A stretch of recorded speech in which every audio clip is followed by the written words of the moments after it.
इन famous companies के पहले products क्या थे, और भाई ये चीज़ क्या है, क्यों इस स्कूटर की वजह से लोगों की शादियां तक पोस्टपोन हो जाती थी।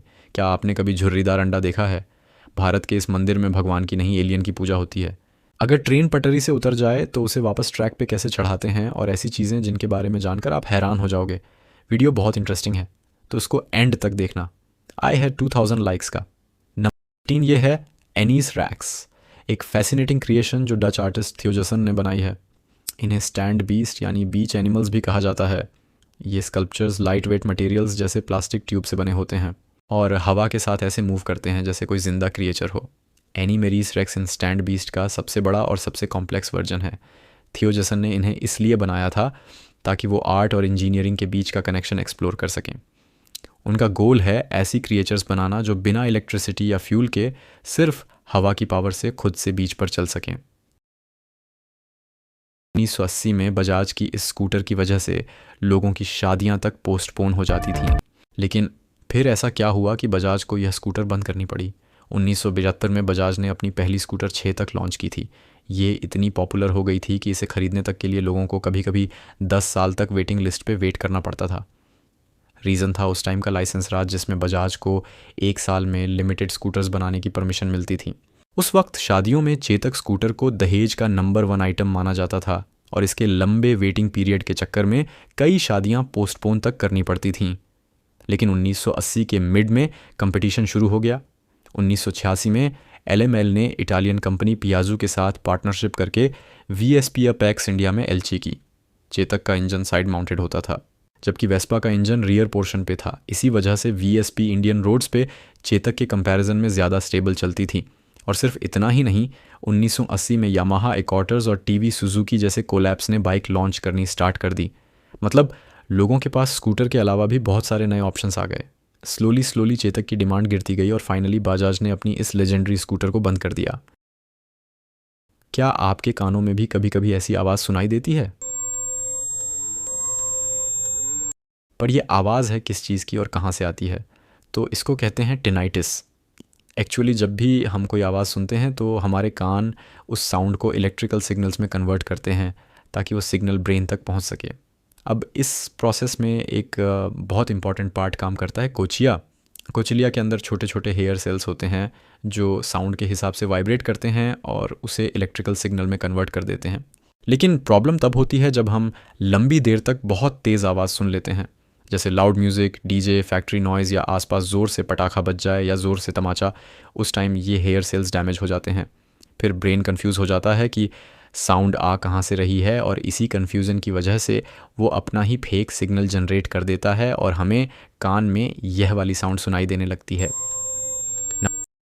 यह है 130 साल पुराना लैंप, जिसे ना तो बिजली की ज़रूरत थी और ना ही तेल की। इसे कार्बड लैंप कहते हैं। इस लैंप का यूज़ पहले माइंस में किया जाता था और यहाँ तक कि साइकिल के हेडलाइट के तौर पर भी इस्तेमाल होता था। इसे चलाने का तरीका भी बड़ा इंटरेस्टिंग है। सबसे पहले लैंप के अंदर छोटे छोटे कैल्शियम कार्बाइड के पीसेस डाले जाते हैं। फिर उसमें थोड़ा पानी ऐड किया जाता है। जैसे ही पानी कैल्शियम कार्बाइड से रिएक्ट करता है, एक केमिकल रिएक्शन होता है जिसमें एथिलीन गैस बनती है। ये गैस हाईली फ्लेमेबल होती है और इसी से लैंप जल उठता है एक ब्राइट फ्लेम के साथ। आइए जानते हैं कि इन बड़ी बड़ी कंपनीज़ के सबसे पहले प्रोडक्ट्स क्या थे। सबसे पहले बात करते हैं एप्पल की। 1976 में एप्पल का पहला प्रोडक्ट था एप्पल वन कंप्यूटर। ये एक सिंपल बोर्ड कंप्यूटर था जिसमें कीबोर्ड और मॉनिटर अलग से लगाना पड़ता था। स्टीव जॉब्स और स्टीव वजिनियाक ने इसे अपने गैराज में बनाया था। यहीं से एप्पल की जर्नी स्टार्ट हुई। नेक्स्ट माइक्रोसॉफ्ट 1975 में माइक्रोसॉफ्ट का पहला प्रोडक्ट था बेसिक प्रोग्रामिंग लैंग्वेज जो बनाई गई थी एल्टार 8800 के लिए। ये एक छोटा हॉबी कंप्यूटर था और माइक्रोसॉफ्ट ने इसके लिए सॉफ्टवेयर बनाया। इसी से माइक्रोसॉफ्ट फेमस हुआ। Next Google. 1998 में गूगल का पहला प्रोडक्ट एक सर्च इंजन था जिसका नाम पहले बैकरब था। ये वेबसाइट्स को रैंक करता था बैकलिंक के बेसिस पर। नाम थोड़ा अजीब था इसलिए बाद में गूगल हो गया। आज ये दुनिया का नंबर 1 सर्च इंजन है। Next Amazon. 1994 में अमेज़ॉन स्टार्ट हुआ था ऑनलाइन बुक स्टोर के रूप में। शुरुआत में इस पे सिर्फ बुक्स बिकती थीं, लेकिन धीरे धीरे सीडीज़, इलेक्ट्रॉनिक्स, कपड़े और आज ग्रोसरीज तक मिलती हैं। Next Nike. 1966 में नाइकी का पहला नाम था ब्लू रिबन स्पोर्ट्स। ये पहले जापानीज़ रनिंग शूज़ इंपोर्ट करके बेचते थे, फिर अपने खुद के रनिंग शूज़ बनाए। इसी से नाइकी स्पोर्ट्स वर्ल्ड में फेमस हुआ। और नाइकी का पहला शू था 1972 में वेफरल रेसिंग फ्लैट, जिसे मून शू भी कहते थे। इसी से नाइकी स्पोर्ट्स वर्ल्ड में फेमस हुआ। Next Adidas.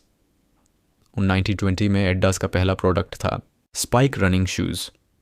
ये शूज़ एथलीट्स को बेटर ग्रिप और स्पीड देते थे और इसी वजह से एडिडास जल्दी पॉपुलर हो गया। Next Pepsi. 1893 में पेप्सी का पहला प्रोडक्ट था ब्रड्स ड्रिंक, जो डाइजेशन के लिए एक रिफ़्रेशिंग कोला ड्रिंक थी। लोगों को इसका टेस्ट पसंद आया और 1898 में इसका नाम बदलकर पेप्सी कोला रखा गया। पेप्सी शब्द इंडाइजेशन डाइस पेप्सिया से लिया गया था। Next Coca Cola. 1886 में कोका कोला पहले एक टॉनिक ड्रिंक थी जो सर दर्द की दवाई के रूप में यूज़ होती थी। लोग इसे मेडिसिन समझकर पीते थे और आज यह दुनिया की सबसे पॉपुलर कोल्ड ड्रिंक है। Next Toyota. 1930 में टोयोटा ने शुरुआत की थी ऑटोमेटिक लूम्स बनाकर, जो कपड़े बुनने की मशीन्स थीं। बाद में इन्होंने कार इंडस्ट्री में कदम रखा और आज टोयोटा दुनिया की बड़ी कार कंपनीज में से एक है।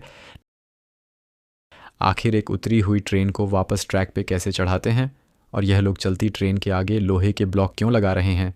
सबसे पहले एक बात क्लियर कर दूं कि ट्रेन को जानबूझकर डीरेल करना एक क्रिमिनल एक्ट है। ऐसा कोई रेलवे स्टाफ भी नॉर्मली नहीं करता। डीरेलमेंट मोस्टली एक्सीडेंट से होता है, लेकिन अगर ट्रेन एक्सीडेंटली ट्रैक से उतर जाए तो रेलवे के पास एक रीरेलिंग डिवाइस होता है। ये छोटा सा टूल ट्रैक पे लगाया जाता है और फिर उसकी मदद से इंजन या बोगी को धीरे धीरे वापस ट्रैक पे चढ़ा देते हैं। Simple but smart technique. अब बात करते हैं इन लोहे के ब्लॉक्स की। तो ये एक्चुअली रेलवे स्किड्स होते हैं। इन्हें इमरजेंसी में ट्रैक पे लगाया जाता है ताकि ट्रेन को फोर्सफुली रोका जा सके या फिर वह अपने आप मूव ना करें। मतलब एक तरह का मैकेनिकल इमरजेंसी स्टॉपर। भारत के इस मंदिर में एलियन की पूजा होती है। दरअसल यह मंदिर तमिलनाडु के इराव डिस्ट्रिक्ट के पुडुपति गांव के पास बना है, जहां एक एलियन की मूर्ति स्थापित की गई है। ये इंडिया का पहला एलियन टेम्पल माना जाता है।